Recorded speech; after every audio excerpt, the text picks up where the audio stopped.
With Aatrox now being mayor, we have a reason finally to grind Slayers. And did you know even early game players can slap a tier 5 quite easily within a few seconds? So what I'm going to do is pretend to be an early game player, just to prove that killing tier 5 revs is quite easy, including this strat, especially using this strat. Super easy. Sorry, what was that? Yes, I said pretend to be an early game player. What?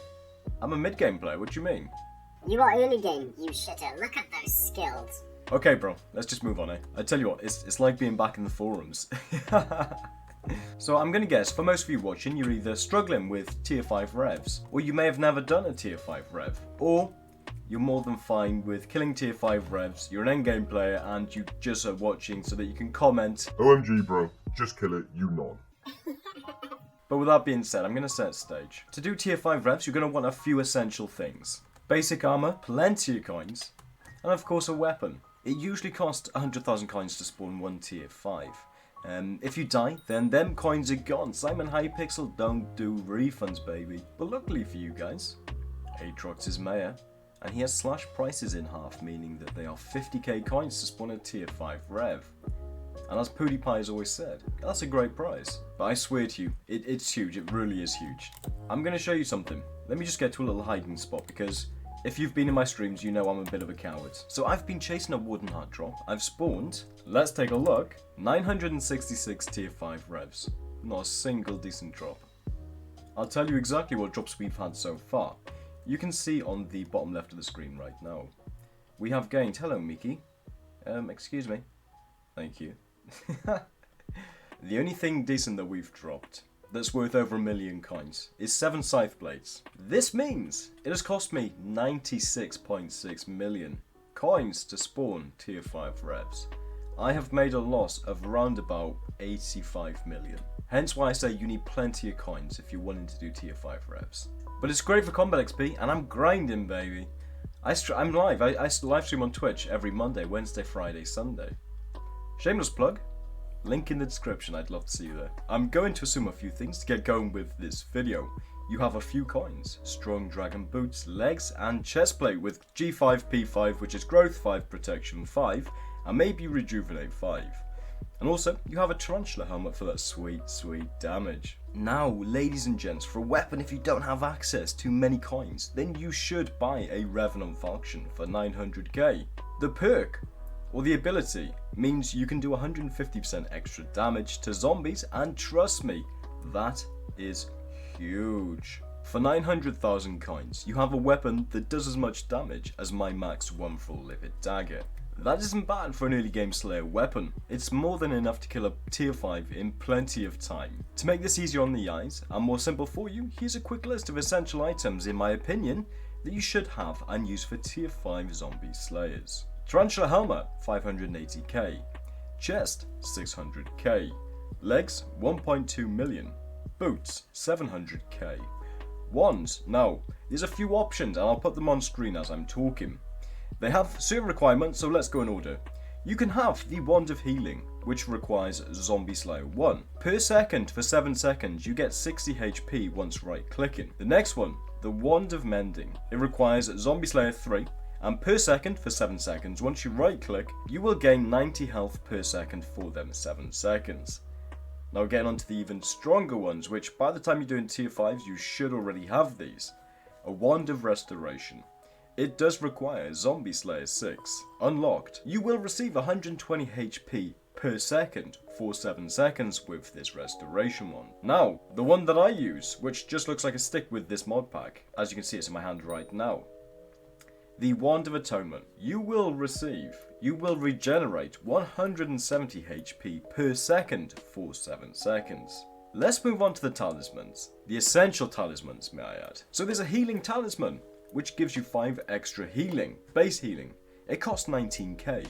A healing ring, which is just an upgraded version of the healing ring, but it's 10%. That's 200k. Your piggy bank if you're not going to have a cookie. I really do recommend a cookie. And let's not forget a god pot, which I will take now because I am running out. 52 minutes left, so let's take another one. There we go, another 23.5 hours. We're safe. The Red Claw Talisman. You gain an extra 1% crit damage, that's 25k coins. An epic cheated talisman, which is free, and you get it from a dungeon race. Zombie ring, 15% less damage from zombies, 10,000 coins. You should already have this. Anyway, let's move on. The day crystal and the night crystal are basically the exact same talismans. They are completely free, but it is locked behind Quartz 7 recipe, which is non-tradable. You get 5 extra strength and defense depending on whether it's day or night, but if you have both the day and the night crystal, that means you've got a constant a constant plus 5 strength plus 5 defense. Let's move on to one of my favorite accessories, the New Year cake bag. This is great. It may not seem that great, but I promise you it's wonderful. So, inside this New Year's cake bag, you get cakes. And for each year cake that you have, so it starts 127 for me, and I'm missing one which is 168. I'll find that after this video. You get an extra HP per cake that you have in your bag, and on top of that you can reforge your cake bag. This is why talismans are super important. Even the cheap talismans that have nothing to do with strength, crit damage, HP, get as many talismans as you can. You should know this by now. Moving on to the gravity talisman. You can get up to 10 extra strength, 10 extra defense depending on how close to the spawn of the island you are, which will be the same number because you'll either be in this room, which is where the cheese is to kill any tier 5 slayer, or in the other room, so you can't help your distance. Okay boys, so let's move on to the power orbs. Maybe you want a radiant power orb. It heals 1% of your max HP per second, and it costs 75,000 coins. A mana flux orb, which is what I use. It pretty much doubles the healing of the radiant power orb, so you get 2% of your max HP per second regenerated, plus 10 strength. It does cost 3.5 million. I won't move on to the other ones because you definitely won't be watching this video if you have an overflux. The other perk from Aatrox is that you gain 25% extra Rev XP, which is so huge. It's going to save you so many coins to rank up slayers. You're going to knock off a quarter of the amount of time and the amount of bosses you need to kill to max your slayers out. But with all that said, so far, this isn't enough to just stand still and slap a tier 5 Rev. You're going to need this strat that I'm about to show you. We all know that tier 5 zombies will throw an insta-death TNT at you every second, or so, right? Wrong! Let's go, baby! Let's take a look what happens if I stand in this corner right here. It has to be against the bars and wedged in between the bars and the brick. There's no glitch, you just walk into the corner and I am safe. But also, I'll tell you what, I'll show you in a minute. Why don't we spawn a boss? Alrighty, we've got ourselves a private lobby. There we go. 50k to spawn our tier 5 Rev. Now we need to get many kills. But wait, there's more. Once you stand in this corner and go ham on your tier 5, at around about a quarter to a half health, he will knock you out slightly, just like this. Which means he can throw TNT at you again. You will get used to this happening. All you have to do is run over into this spot, directly the opposite spot. This is not opposite whatsoever, but you run from this corner, excuse me. You go from this corner directly into this corner right here, and guess what? This is another glitch corner, baby, hell yeah.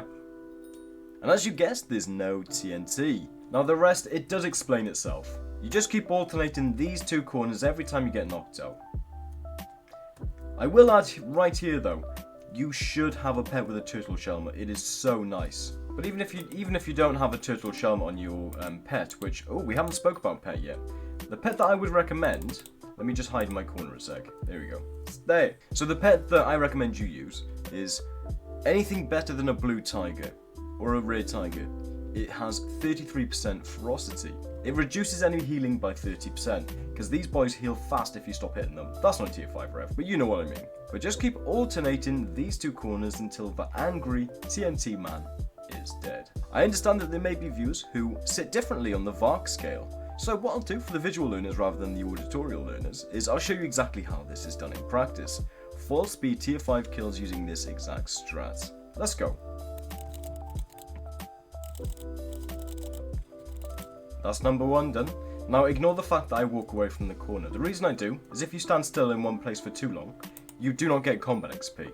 And also, I threw my fishing rod so that I could summon my black cat. Don't worry about it, I'll talk about it in a sec. I tell you what, let's talk about it now. Now if this becomes easy for you and you want to start grinding 1,000 or so bosses like myself to drop a warden heart, there's something I do which you should also know. Looking at my pet rolls, let's take a look right here.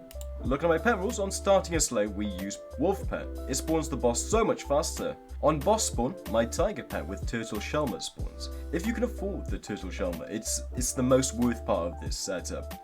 The last important pet rule I'm using is when I cast a fishing hook, I equip my legendary black cat that's holding a lucky clover for extra magic find. Extra magic find means much better chance of dropping real loot, or to keep it simple, a warden heart. Here's what a run looks like with me using that strat.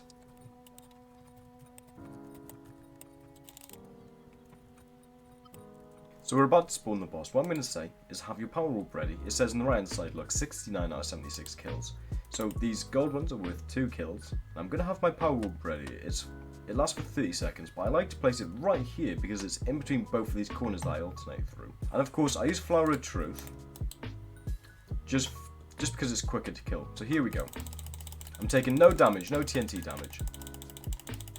This is what a normal run kind of looks like. I like to be in the corner because I get to see the boss's health without killing it too fast. I use my Flower of Truth to clear out the other zombies out the way so I can see what the hell I'm doing. As soon as I get to below 1 mil, then I cast my fishing rod and just go ham. And we got a room, very nice. As I said, you'll notice that when the boss gets to 1 mil health, I walk out of the corner. I only do this because you stop getting combat XP if you stand still for too long. And I need that sweet, sweet extra 3000 combat XP. None of us can afford to miss out on 3000 combat XP for free.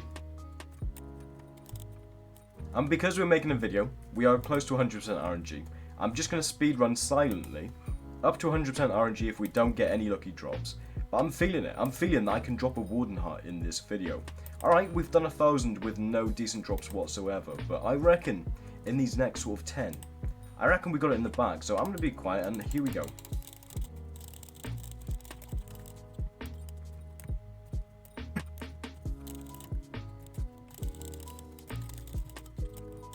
I'm going to put money on before we get our next RNG drop, is that it's definitely 100% going to be a beheaded horror. I'm putting money on it right now. If you're watching this video before the drop actually drops, put a vote in the comments. What do you reckon this drop's going to be? My money is on a beheaded horror. Let's speed this up again. Let's go.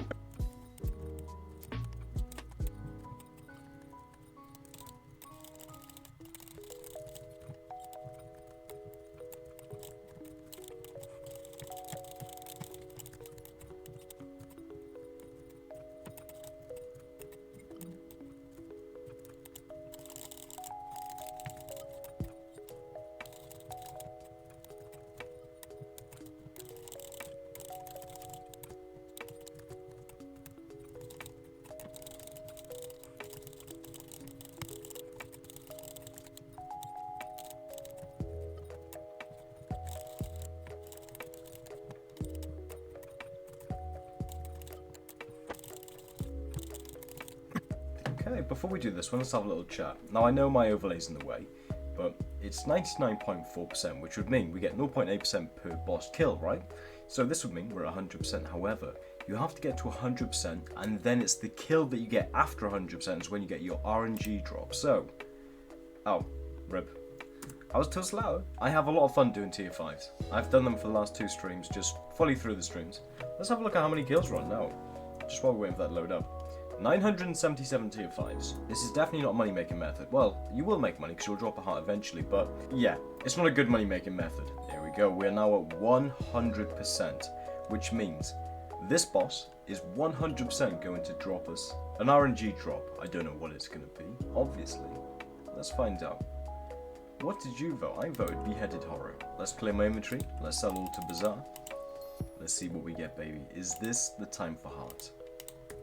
Imagine if the last boss kill I get on this video, my first ever YouTube video by the way, is a boss heart. We're keeping this in live action. Let's go, baby. I'm going to slow myself down. I'm not going to sprint because...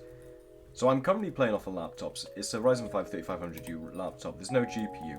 And it struggles a little bit. We play below 30 FPS on stream and when recording videos. I love it. I love it so much. And actually... So, I told chat that I would be using any money that I receive from Twitch to upgrade to a proper gaming PC, to build a PC. And oh my god, it's time for the boss. Anyway, Because of chat's generosity so far, we have made enough to buy a 144Hz monitor, ready for when we do have a proper setup. So that's something that's going to be happening very soon. And you would like to think that for this boss kill, I used the strategy that I'm telling you guys to use, but, I mean, once you get used to it, you don't really need to. It's still easier, like, even for me, it's easier. What's the drop going to be? That's what I want to know. Come on, baby, come on. Heart, heart, heart, heart, heart. I thought that was it.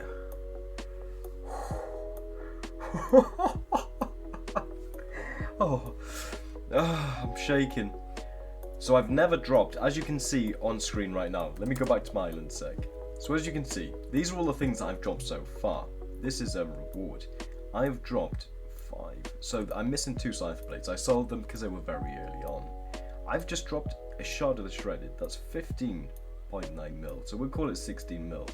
That is the best drop I have ever got from a tier 5 Slayer. Now, it does mean that we've done 978 tier 5 revs, and the best drop we've got is 16 mil. But I'll take it. I'll take it for now. The chances are you're not dropping a heart. That is the second best drop you can get from a tier 5 rev, from 100% RNG. I'll take it. I'll take it. So the next thing to do now that Aatrox is made is grind out some more Terror Slayer and Savant Slayer. I refuse to do Ender Slayer until I get my heart. I can craft a helmet and we'd be good then. Anyway, this is my first video on the Ghost channel, the Hypixel channel. I do have other more mature YouTube channels where I expose other naughty YouTubers. Mark Feely, Jordan Wheeler. Please reply to me, I want a boxing match. Anyway, and riding motorcycles. But this is the start of my grind to YouTube rank. If you enjoyed this video, please don't forget to like, subscribe, and leave a comment. Let me know if you guessed right what the RNG drop was going to be. I was wrong, I'll admit it, and I'm happily admitting it. But let me know what you think. I'm sure there's a few things I could have done better, missed out, we'll see. Let me know if there's anything else you'd like me to upload in future. I have many more videos on their way, and I'm going to try and stay meta focused and skill focused and money focused. Anyway, my name's Ghost. Have a great day, have a great night. I'll see you all in the next one.